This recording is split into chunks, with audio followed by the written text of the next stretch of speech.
नमस्कार दोस्तों, स्वागत है आप सभी का माया एकेडमी यूट्यूब चैनल पे। आज की डेट है 31 अक्टूबर 2022 और हम प्रीलिम एग्जामिनेशन से संबंधित अपने डेली करंट अफेयर्स की इस सीरीज को आगे बढ़ाएंगे। आज हम टोटल 3 टॉपिक के ऊपर डिस्कस करने वाले हैं। पहला है, दो भारतीय समुद्र तटों को ब्लू फ्लैग सर्टिफिकेट दिया गया है। दूसरा हमारा टॉपिक होगा इलेक्टोरल बॉन्ड से संबंधित।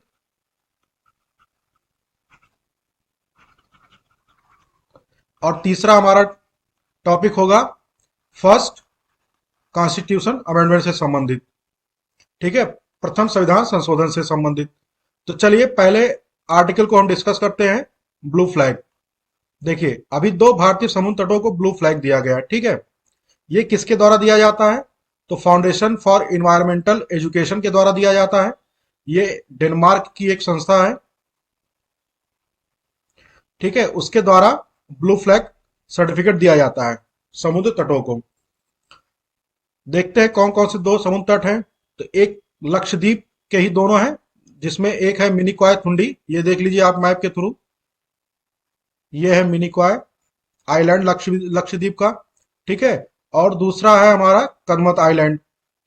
ठीक, इन दोनों समुद्र तटों को ब्लू फ्लैग सर्टिफिकेट दिया गया है। इसके साथ ही भारत में टोटल ब्लू फ्लैग बीचेस की संख्या, समुद्र तटों की संख्या 12 हो गई है।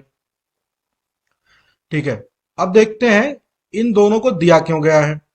मिनिकॉय थुंडी, ठीक है, इसके बीच को पर्यटकों का स्वर्ग बोला जाता है। ठीक है, ये पर्यटकों का स्वर्ग बोला जाता है। क्यों बोला जाता है? क्योंकि यहाँ नीले रंग के पानी जो मिलते हैं वो एकदम क्लीन मिलते हैं। साथ में क्या मिलता है? White sand. ठीक है, इस मिनिकॉय थुंडी बीच पे। और दूसरा है हमारा कदमत बीच। तो कदमत बीच को बोला जाता है क्रूज पर्यटकों के लिए स्वर्ग।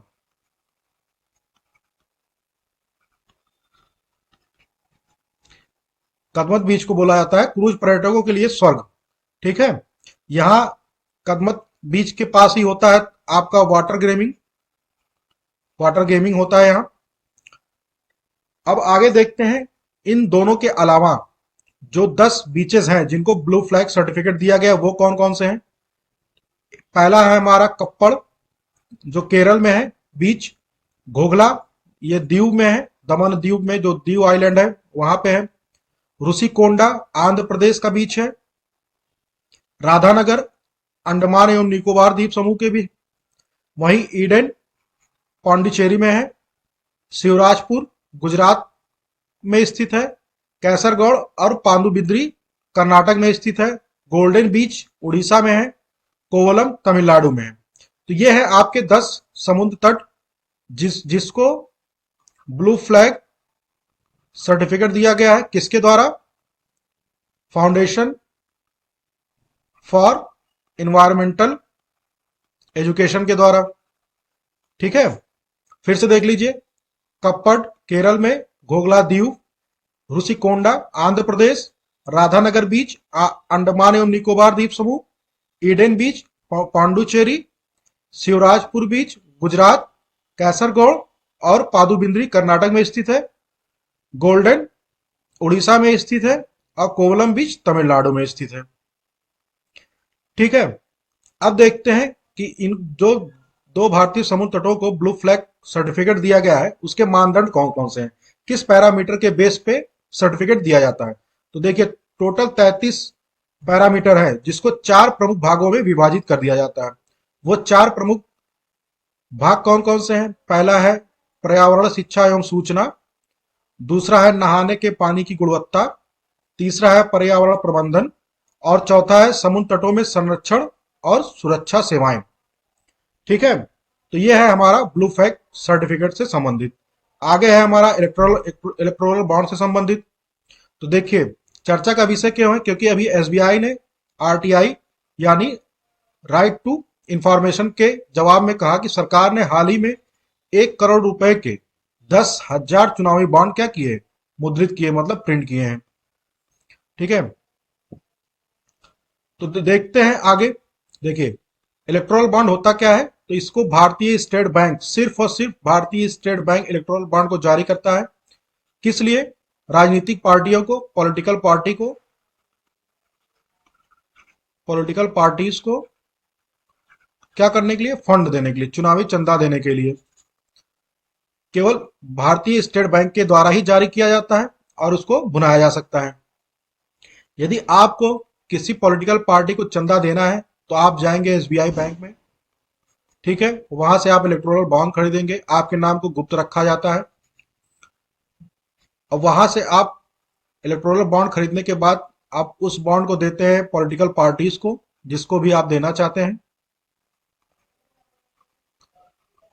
अब वो पॉलिटिकल पार्टीज 15 दिन के अंदर वापस एसबीआई के पास जाके क्या करेगा, उसको भुना सकता है, ठीक है, कैश ले सकता है। तो इसको केवल जारी करता है एसबीआई बैंक, ना कि कोई और बैंक। इसकी वैलिडिटी होती है केवल 15 दिन की, ठीक है। और आपके नाम को, मतलब आप जो व्यक्ति या जो संस्था किसी भी पार्टी को चंदा देना चाहता है उसके नाम को क्या किया जाएगा, गुप्त रखा जाएगा, ठीक है।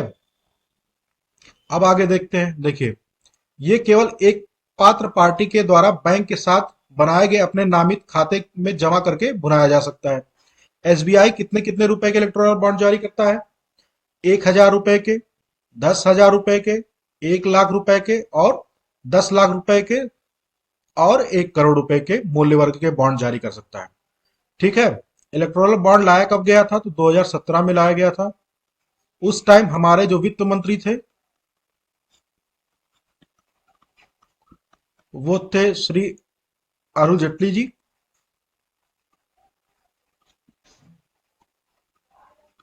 इनके द्वारा लाया गया था वित्त अधिनियम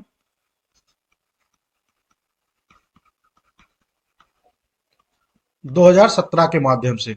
वित्त अधिनियम 2017 के माध्यम से 2017 में इसको इंट्रोड्यूस किया गया था। अब देख लेते हैं इसकी पात्रता क्या क्या है, एलिजिबिलिटी क्या है कि कौन सी पार्टी चंदा ले सकती। क्या सभी पार्टियां चंदा ले सकती हैं इलेक्टोरल बॉन्ड के जरिए, तो ऐसा बिल्कुल भी नहीं है। केवल वही राजनीतिक पार्टियां चंदा ले सकती हैं जो लोक प्रतिनिधित्व अधिनियम 1951, ठीक है, धारा 29(1) के तहत क्या है, रजिस्टर्ड है। और जो पिछले आम चुनाव में या लोकसभा हो या राज्य विधानसभा के जो चुनाव हो उसमें डाले गए टोटल जो वैलिड वोट है उसका कम से कम 1% वो पाया हो, यानी कि जितने भी वोट पड़े हैं कम से कम उसका 1% वोट उस पार्टी को मिला हो, तो वही चुनावी बॉन्ड के जरिए क्या कर सकती है, चंदा ले सकती है, ठीक है। ये रहा हमारा इलेक्टोरल बॉन्ड से संबंधित। आगे देखते हैं जो हमारा फर्स्ट कॉन्स्टिट्यूशन अमेंडमेंट है कब हुआ था, 1951 में। उस समय हमारे पीएम कौन थे, प्राइम मिनिस्टर, तो जवाहरलाल नेहरू थे, ठीक है। अब देखते हैं कि जो संविधान संशोधन किया गया था पहला, उसके अंतर कौन कौन से प्रावधान किए गए थे। तो देखिए, पहला हमारा प्रावधान जो उसमें था वो था कि राज्य को सामाजिक और आर्थिक रूप से पिछड़े वर्गों की उन्नति के लिए विशेष प्रावधान करने का अधिकार दिया गया। ये था फर्स्ट प्रोविजन जो फर्स्ट कॉन्स्टिट्यूशन अमेंडमेंट 1951 में किया गया था। सेकंड क्या था, सेकंड ये था कि सरकार जब भूमि सुधार कानूनों के जरिए संपत्ति का अधिग्रहण कर रही थी तो उसको क्या किया था, न्यायिक समीक्षा से बचाने के लिए क्या किया था, संविधान में 9वीं अनुसूची जोड़ी गई थी। अब देख लेते हैं कि यहां जब संविधान लागू हुआ था तो उस समय मूल संविधान में टोटल जो अनुसूची थी वो 8 अनुसूची थी, ठीक है। बाद में जो जोड़ा गया वो फर्स्ट कॉन्स्टिट्यूशन अमेंडमेंट 1951 के द्वारा एक और अनुसूची जोड़ी गई, 9वीं अनुसूची, ठीक है।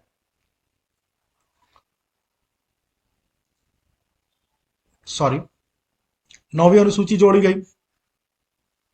अब आगे देख लेते हैं इसमें और कौन से प्रावधान किए गए थे। तो देखिए, अनुच्छेद 31A और 31B को भी जोड़ा गया था। और जो हमारा फोर्थ था उसमें था भाषण और अभिव्यक्ति की स्वतंत्रता, यानी आर्टिकल 19(1) में जो प्रतिबंध थे उसको जो है 3 और आधार जोड़ दिए गए थे। कौन कौन से, सार्वजनिक व्यवस्था, विदेशी राज्यों के साथ मैत्रीपूर्ण संबंध और अपराध के लिए उकसाना। देखिए, जो आर्टिकल 19(1) में freedom of speech and expression है उस पे जो प्रतिबंध लगाने के लिए 3 आधार और जोड़ दिए गए थे।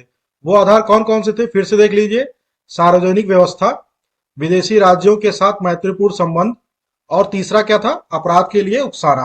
अपराध के लिए उकसाना का मतलब क्या है कि आप freedom of speech and expression के नाम पे किसी व्यक्ति को अपराध करने के लिए उकसा नहीं सकते हैं, ये आपका राइट, फंडामेंटल राइट नहीं होगा। ठीक है, देखिए बात करते हैं फंडामेंटल राइट की, मूल अधिकारों की। तो ये संविधान के भाग 3 में आर्टिकल 12 से लेके 35 तक मूल अधिकारों का उल्लेख है। कहा, संविधान के भाग 3 में। वो कौन कौन से हैं देख लीजिए आप। पहला है समता का अधिकार, समता का अधिकार, राइट टू इक्वलिटी, आर्टिकल 14 से लेके 18 तक है। दूसरा बात करें तो स्वतंत्रता, स्वतंत्रता का अधिकार,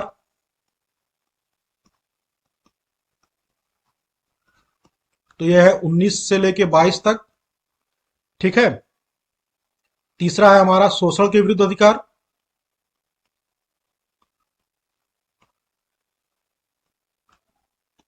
यह है आपका 23, 24, आर्टिकल 23 और 24। चौथा है धर्म की स्वतंत्रता,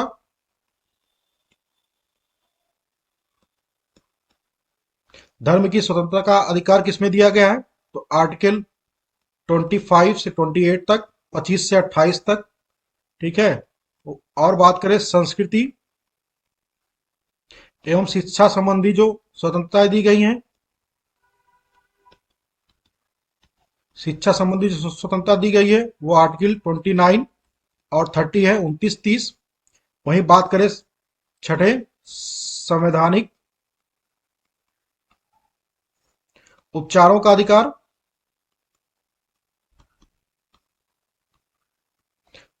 तो यह है आर्टिकल 32। देखिए मूल अधिकारों को क्या बोला जाता है, भारत का मैग्ना कार्टा, मैग्ना कार्टा। अब ये प्रश्न उठता है कि भारत का मैग्ना कार्टा, मैग्ना कार्टा शब्द को यूज क्यों किया गया है। तो देखने वाली बात यह है कि जो इंग्लैंड के किंग जॉर्ज थे, किंग जॉर्ज, ठीक है, उन्होंने क्या किया था कि नागरिकों नागरिकों के मूल अधिकारों से संबंधित क्या किया था, पहला लिखित पत्र जारी किया था। ठीक है, अपने नागरिकों के लिए किंग जॉर्ज ने मूल अधिकारों से संबंधित या, ठीक है, एक लिखित पत्र जारी किया था जिसको क्या बोलते थे, मैग्ना कार्टा। ये भी मूल अधिकार क्या है, नागरिकों के ही अधिकार हैं। भाग संविधान के भाग 3 में अनुच्छेद 12 से लेके 35 तक उल्लेख हुआ है, तो इसको भी बोलते हैं भारत का मैग्ना कार्टा। ठीक है, देखिए चर्चा का विषय इसलिए रहा है, ठीक है, ये रहा अभी जो सुप्रीम कोर्ट में एक याचिका दायर की गई, ठीक है, उसमें याचिकाकर्ता का कहना यह है कि जो फर्स्ट कॉन्स्टिट्यूशन अमेंडमेंट किया गया था नाइन अनुच्छेद 19(1) में जो 3 आधार जोड़े गए थे, सार्वजनिक व्यवस्था, विदेशी राज्यों के साथ मैत्रीपूर्ण संबंध और अपराध के लिए उकसाना, ये क्या थे, संविधान के मूल संरचना के खिलाफ थे। इसीलिए सुप्रीम कोर्ट इस याचिका की सुनवाई करने वाला है इस संविधान संशोधन के ऊपर, यह देखने के लिए क्या सच में ये जो प्रावधान जोड़े गए थे ये मूल संविधान का उल्लंघन कर रहे हैं या नहीं। देखिए अब बात करें, एक आर्टिकल है मूल अधिकारों से ही संबंधित, आर्टिकल 13, अनुच्छेद 13, जो ये कहता है कि देखिए मूल अधिकारों से संबंधित जितनी भी असंगत विधियां होंगी, जितने भी कानून होंगे, वो क्या क्या होंगे, शून्य हो जाएंगे। ठीक है, यानी कि मूल अधिकारों से संबंधित या मूल अधिकारों को छीनने वाले जितने भी कानून, यहां तक कि संविधान संशोधन, ठीक है, कॉन्स्टिट्यूशन अमेंडमेंट भी होगा तो वो भी क्या होगा, शून्य हो जाएगा। इस ये अनुच्छेद 13 कहता है। इसी बेस पे सुप्रीम कोर्ट क्या कर रहा है, सुनवाई करने जा रहा है कि क्या सच में ये मूल अधिकारों का या संविधान की मूल संरचना का उल्लंघन कर रहे हैं कि नहीं कर रहे हैं। इस आर्टिकल 13 में ये जो संविधान संशोधन, ठीक है, के जरिए मूल अधिकारों के उल्लंघन जब होता है, इसको किस बाद में सुप्रीम कोर्ट ने कहा था केशवानंद भारती, कब आया था? 1973 में। ठीक है, तो केशवनाथ भारती मामले में कहा था कि अगर संविधान संशोधन भी मूल अधिकारों को छीनती है तो उसको भी सरकार क्या कर सकती है? रिव्यू कर सकती है। ठीक है, तो ये रहा हमारा महत्वपूर्ण डिस्कशन। और कुछ आर्टिकल को डिस्कस कर लेते हैं। देखिए, एक है आर्टिकल 32, जिसके जरिए सुप्रीम कोर्ट में मूल अधिकारों से के हनन होने पे आप सुप्रीम कोर्ट में रिट दायर कर सकते हैं।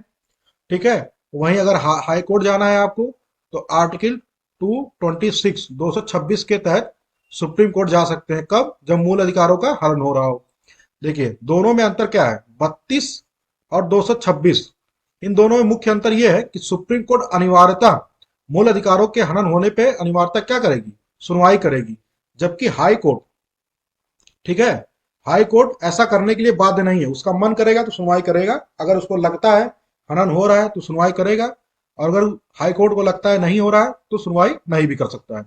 इन दोनों में मुख्य अंतर यह है, आर्टिकल 32 में और 226 में। ठीक है, ये रहा हमारा डिस्कशन। अब ये देख लेते हैं कि रिट कौन कौन से होते हैं। रिट होते हैं टोटल, बता दे रहा हूं। पहला है हमारा बंदी प्रत्यक्षीकरण,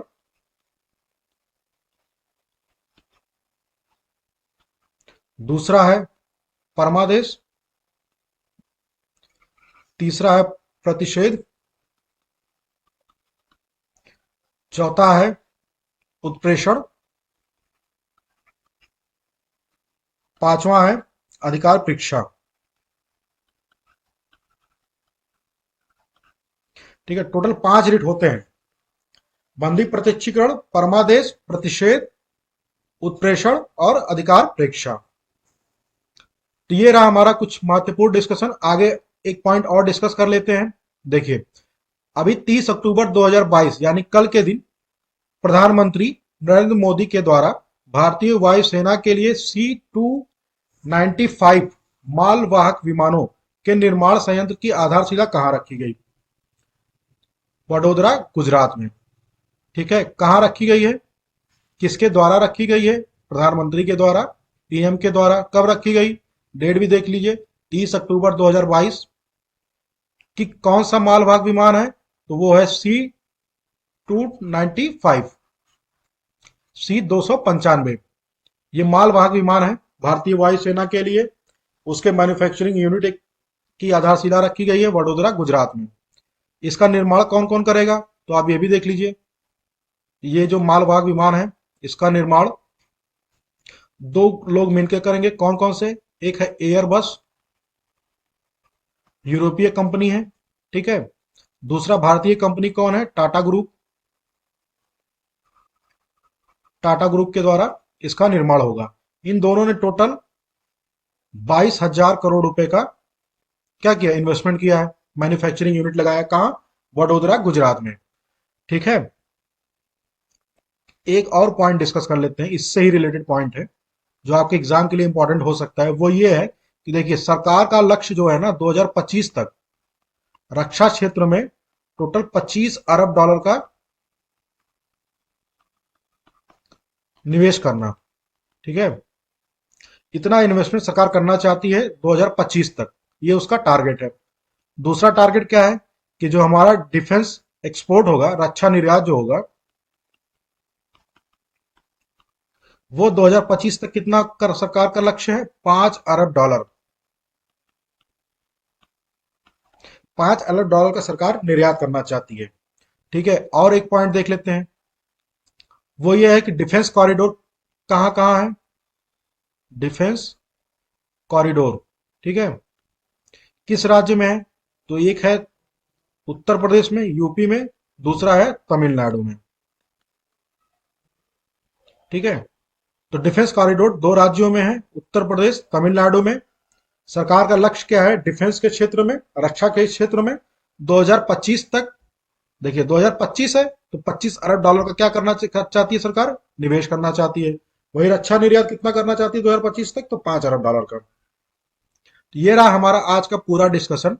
आप इसको ध्यान से नोट कर लीजिएगा अपने कॉपी में, जहां आपको लग रहा होगा वीडियो थोड़ा फास्ट चल रहा है, आप स्लो कर सकते हैं, या अगर कहीं कहीं स्लो भी लग रहा हो तो आप उसको फास्ट कर सकते हैं, 1.25 पे करके सुन सकते हैं स्पीड को। ठीक, ये रहा हमारा आज का पूरा डिस्कशन। अगर आपको हमारा वीडियो पसंद आ रहा हो तो आप इसको लाइक करिए, शेयर करिए दोस्तों के साथ अपने, और चैनल को क्या कीजिए, सब्सक्राइब कीजिए। So thank you very much for watching daily current affairs series.